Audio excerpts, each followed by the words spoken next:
আসসালামু আলাইকুম। সনাতনী এবং হিন্দু আমার বন্ধুদের জন্যে শারদীয় দুর্গাপূজার শুভেচ্ছা জানিয়ে শুরু করছি আমার আজকের এই বিশেষ সিগনেচার রেসিপি। তো আমি তো মুসলিম হয়ে কেন হিন্দুদের এটা দুর্গাপূজায় স্পেশাল একটা রেসিপি করছি। তো যাদের এই হিন্দু মুসলিমে চুলকানি আছে বা অ্যালার্জি আছে তারা এটা ভাবতেই পারে। তো আমি সেটা বলবো একটু পরে কেন। তার আগে আমি মশলাগুলোর সাথে আপনাদের পরিচয় করিয়ে দেই। যদিও সবাই চিনি, অনেক সময় ক্যামেরাতে বোঝা যায় না, তাই আমি বলে দিচ্ছি। তো এটা হলো এই যে সবুজটা লেবুর খোসা বা লেবুর স্কিন, আর ওটা হলো হলুদ যে মালটার স্কিন, আদা রসুন জিরা বাটা মৌরি বাটা, বুটের ডাল রাতে ভিজিয়ে রেখেছিলাম। তো এটা হলো অ্যারাবিক ডিশ বা সৌদির একটা ডিশ, ট্র্যাডিশনাল ওদের ভাষায় খেবজা বা খাবজা পোলাও বা বিরিয়ানি।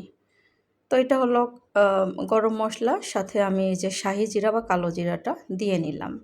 নিয়ে আমি এটা একটু ভাজা হয়ে গেলে আবারও পেঁয়াজ দেব। পেঁয়াজটা আমার ফ্রিজে ছিল, কাঁচামরিচটাও আমার ডিপে ছিল।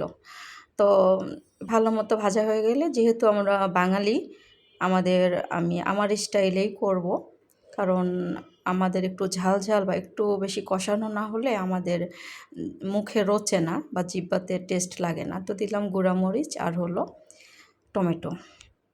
অফ ক্যামেরায় একটু লবণ দিয়েছিলাম যাতে টমেটোটা একটু গলে যায়, সেজন্য। তো ভালো মতো কষানো হয়ে গেলে দিয়ে দিলাম সেই বুটের ডালটা। আর এবার একটু পরে চিকেনটা দিয়ে আমি খুব সুন্দরভাবে কষিয়ে নিব। চিকেনটা ভালো মতো কষানো হয়ে গেলে আমি তখন পানি দেব। তো যাই হোক, এটা অ্যারাবিক ভাবে ওইভাবে তৈরি করতে গেলে তারা সব কিছু দিয়েই বসিয়ে দেয়। গাজরটা দিলাম, আর এখানে যে আমার ঘরে তৈরি যে টমেটো কেচাপ বা সস, আমি ওইটা দিয়ে নিলাম আর কি।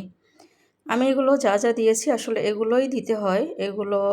এগুলোর মধ্যে বুটের ডালটা স্কিপ করা যায়, আর বাকিগুলো আসলে স্কিপ করলে যে খেবজার যে টেস্ট বা স্বাদ সেটা আসবে না। আর এই যে এখানে আমি যেটা দিলাম মালটা আর লেবুর যে স্কিনটা, এটা গ্রেটারে গ্রেট করে দিয়েছি, এটা আমি দুই ধাপে দিয়ে দিব। এই যে একটু রেখে দিলাম, এটা পরে আবার আমি দিয়ে দিব। তাই সুন্দরভাবে কষানো হলে আমি পানি দিয়ে দিব, কারণ পানিটা একটু বেশি দিতে হবে, কারণ ওই পানিতেই দিয়ে দিলাম একটু গরম মশলার গুঁড়া। ওই পানিতেই যেহেতু আমি চালটা দিব। তা আমি এই যে আমার এক গ্লাস দিয়ে 2 গ্লাস পানি দিলাম, কারণ আমার চালটা হলো 1.5 পট। কনডেন্স মিল্কের যে কৌটাগুলো থাকে ওই কৌটাতে 1.5 পট চাল দিয়েছি। এটা আসলে পানিটা চাল অনুযায়ী বা মুরগির পরিমাণ অনুযায়ী পানির কম বেশি হয়। মশলাগুলো উঠে নিলাম, তেজপাতাগুলো। তো যাই হোক, যা বলছিলাম, তো আজ থেকে অনেক বছর আগের কথা, বা যখন স্টুডেন্ট ছিলাম, তো হিন্দু বান্ধবী তো ছিলই, বন্ধুও ছিল। যেহেতু আমাদের স্কুলে ছেলে মেয়ে একই সাথে ছিল ওই সময়ের কথা। তো ছেলে মেয়ে আমাদের মধ্যে অনেক ভালো একটা বন্ডিং বা বন্ধুত্ব ছিল সেই সময়ে। তো যাই হোক, তো পূজা বা পার্বণে বা আমাদের ঈদে তারাও আসবে আমাদের বাড়িতে, আমরাও যে তাদের বাড়িতে যাব, এটাই স্বাভাবিক ছিল। আর এই যে এটা একটু আদা কুচি, এটাই হলো আমার সিগনেচার আইটেমের মানে সিক্রেট রহস্যটা। এটা হলো ঘি বা বাটারটা দিতেই হবে, না দিলে হবে না। আর দিয়ে নিব একটু আস্ত রসুন। চাইলে কেউ স্কিপ করতে পারেন। আসলে আমার এটাই হলো সিক্রেট। কী কারণে এটা আমার সিগনেচার আইটেম বা সিগনেচার রেসিপি, কেন সবাই এই রেসিপিটা আমার হাতে পছন্দ করে। যাই হোক, এরপরে আমি এই যে চালটা দিয়ে নিলাম। তো আসলে ফ্যামিলিগতভাবেই আমাদের যে হিন্দু বা সনাতনী যে ধর্মে যারা রয়েছে, তাদের সাথে আমাদের ফ্যামিলিগতভাবেই, আমার মা তো বটেই, আমার বাবারও একটা ভালো সম্পর্ক ছিল। আমার আব্বুরও অনেক বন্ধু ছিল যারা আমাদের বাড়িতে আসতো, আমরাও তাদের বাড়িতে যেতাম। এবং এমনকি আমার বাবার যে বন্ধু, উনি একজন ডাক্তার ছিলেন। তো উনি ফ্যামিলি ডাক্তার ছিলেন। তো উনি আমাদের অসুখ বিসুখ যা কিছুই, টাকা তো নিতেনই না, আমাদের ফ্যামিলির সবার উনি চিকিৎসা করতেন। এবং ওনার মেয়ের বিয়ের পরেও ওনার মেয়ে জামাই সহই আমার বাবা আমাদের বাড়িতে তাদেরকে আনতো দাওয়াত দিয়ে বা আসতো তারা।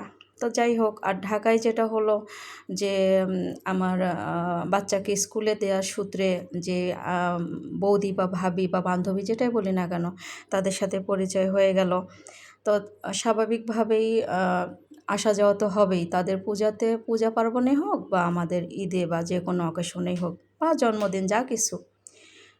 তো তারা যেহেতু হিন্দু বা সনাতনী, তারা তো আসলে আমরা যেটা বিফ বা গরুর মাংস খাই, তারা তো ওটা খাবে না। তো তারা আসলে আমি এটা করে দিতাম। তারা খুব পছন্দ করত, খুবই পছন্দ করত এবং অনেক ভালোবেসেই তারা খেত এটা আমার হাতে। এবং আমার যারা রিলেটিভ আত্মীয় স্বজন রয়েছে বা পরিচিত, সবাই আমার হাতের এটা খেতে পছন্দ করে বা দাওয়াত করলে তারা আসার আগে আমাকে বলে দেয় যেন আমি এটা করবার চেষ্টা করি।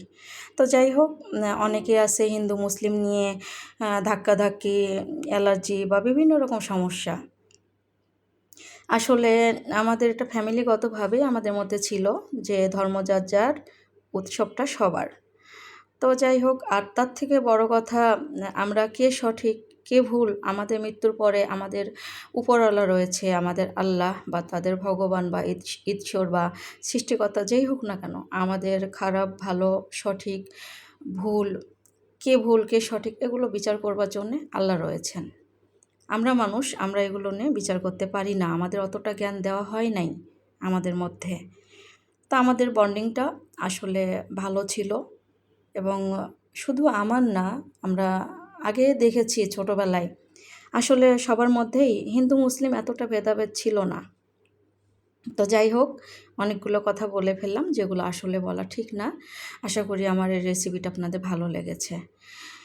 যদি ভালো লাগে লাইক কমেন্ট শেয়ার বা একটা সাবস্ক্রাইব অনুরোধ করব করে দিতে। আর যারা করেছেন তাদেরকে অসংখ্য কৃতজ্ঞতা এবং ধন্যবাদ। আসলে এটা হয়তো আপনারা দেখেই বুঝতে পারছেন এটা কতটুকু টেস্টফুল একটি খাবার। যারা এটা খেয়েছেন বা জানেন এটা সম্পর্কে, তাদেরকে তো বলার প্রয়োজনই নাই। আর যারা কখনো খাননি, বলবো একবার ট্রাই করেই দেখুন, ইনশাল্লাহ ভালো লাগবে, অনেকটাই ভালো লাগবে। তো যাই হোক, অনেকগুলো কথা বললাম, ভুলভ্রান্তি হলে ক্ষমা সুন্দর দৃষ্টিতে দেখবেন। এটা আসলে আমার পূজা উপলক্ষে, যেহেতু আর আমার এখন সেই ছোটোকালের বান্ধবী বা স্কুলবেলার বা যারা ছিল, যে যার মতো কে কোথায় আছি তেমন একটা আর দেখা সাক্ষাৎ হয় না। তো অনেক কিছু মনে পড়লো, তাই রেসিপিটি করলাম। বিদায় নিলাম, আবার দেখা হবে। আল্লাহ হাফেজ।